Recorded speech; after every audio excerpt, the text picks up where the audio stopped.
everybody. Welcome. Today we're starting our first set of notes on evolution. Evolution is one of the fundamental principles of biology. Um, so before we get into Darwin himself, who is the father of modern biology, um, we need to understand what life was like before Darwin came around.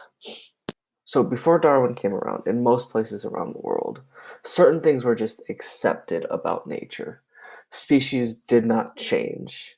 Um, God created certain species and they stayed the same from the point of creation up until the day they died.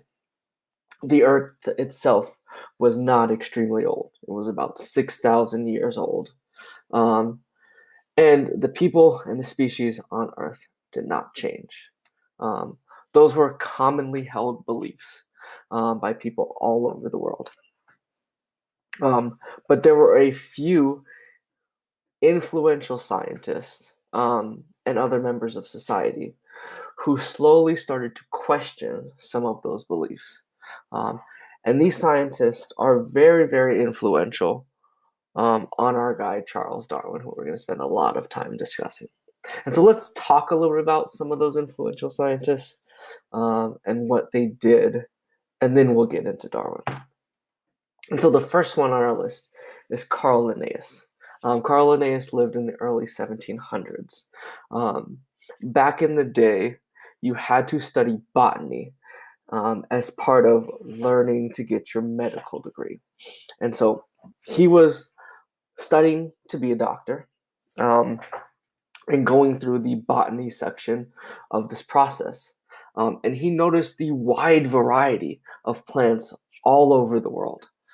And what he did is he tried to come up with a system to classify, rank, and order all of these plants that looked really similar, that had common characteristics.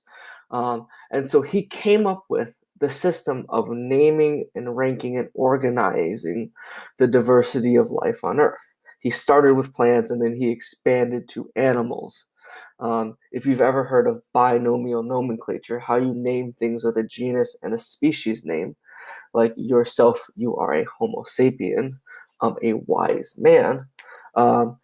Carl Linnaeus came up with that system, and many scientists have revised and edited that system from the time of his death until now. But we still actually use that system because a lot of his ideas were really influential in early natural history.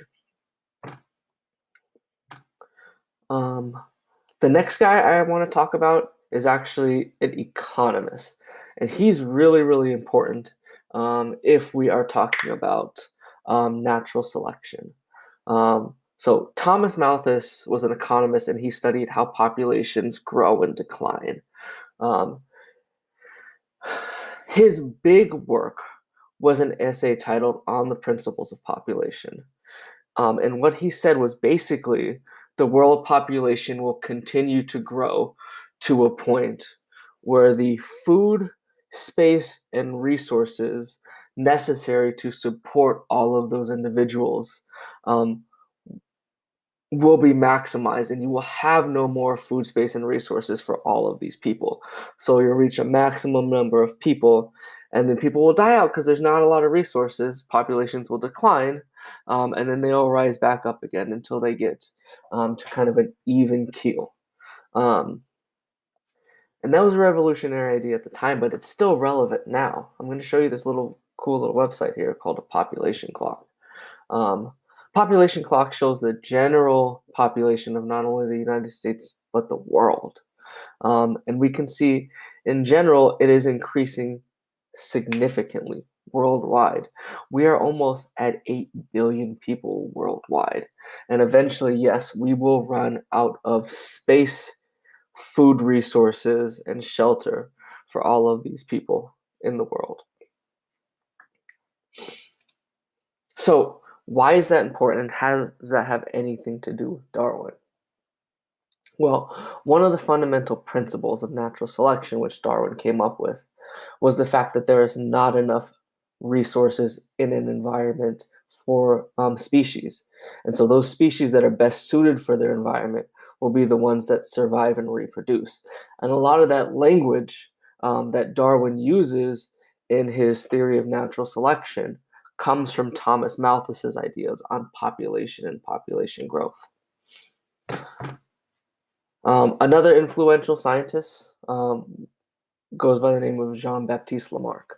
Jean-Baptiste Lamarck was one of the first scientists who started to think about evolution and how species change.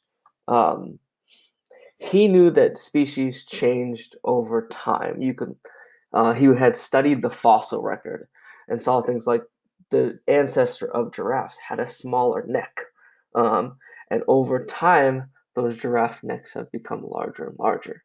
Um, so he started to propose this idea of how species change because he recognized that species change or evolve, but didn't know really how.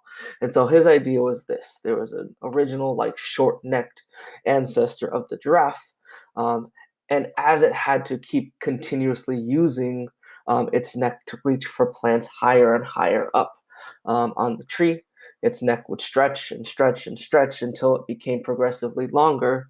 And once it stayed that, it would pass on that long neck to its offspring. Um, we know that's not how evolution works today. Um, Evolution works by natural selection. So let's just say in a population, there's 20 different giraffes. Some giraffes will just have slightly longer necks than the others because of natural variation in that population. And the giraffes with the longer necks will survive, reproduce, and then their offspring will have long necks because they got those traits from their parents. If we're comparing this to kind of humans, this would be a principle like your dad worked out his whole life to get absolutely jacked and has huge muscles. Um, just because he worked out his whole life and worked hard doesn't mean that you as a baby were born absolutely jacked and with huge muscles. Those traits that were acquired throughout the lifetime of the organism don't get passed on because generally they don't change the DNA. But Lamarck didn't know that, right? Nobody had a concept of DNA in the 1800s. But he's influential because he got kind of close, and he was one of the first people to actually think about this process. Next up is Charles Lyell. So Charles Lyell was a geologist, not a biologist. And he studied how the Earth and its crust changed over time. And he had this theory of uniformitarianism, which was the basic belief that the processes that shape the Earth were slow and gradual processes. Mountains aren't built in a day. Rivers and gorges aren't cut through the earth in a day.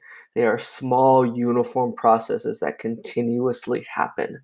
And these processes that are continuously happen shape the earth and will continue to shape the earth. This also provides one of the bases for Charles Darwin when he is studying natural selection.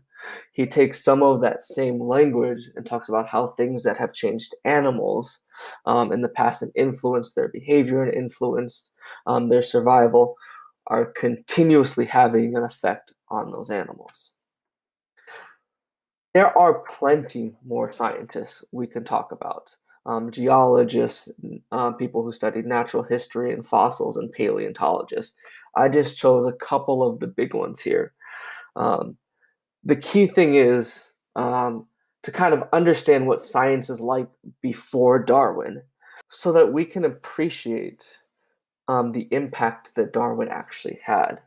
Because not only were his ideas revolutionary, um, they were able to pull from different fields, and his ideas and laws still hold up to this day, which is huge when we talk about Darwin. So thank you for watching. Hopefully you have a little bit of background knowledge as we then dive into our Darwin and natural selection notes today.